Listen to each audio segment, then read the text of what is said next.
Hello, in front of me I've got Sony headphones. In this video I'll show you how to manage gestures of your headphones. In the beginning, take a look at your earbuds. Right here we've got the left and here we've got the right earbud.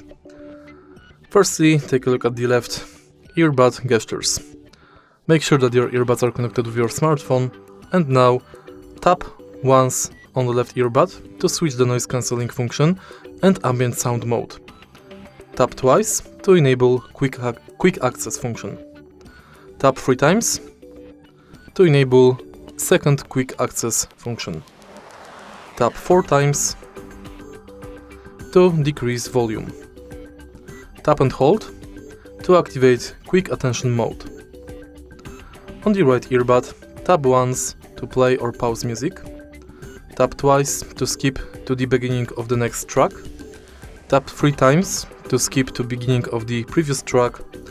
Tap 4 times to increase the volume, and tap and hold to activate voice assistant. And that's basically it. If you find this video helpful, please leave like, comment and subscribe.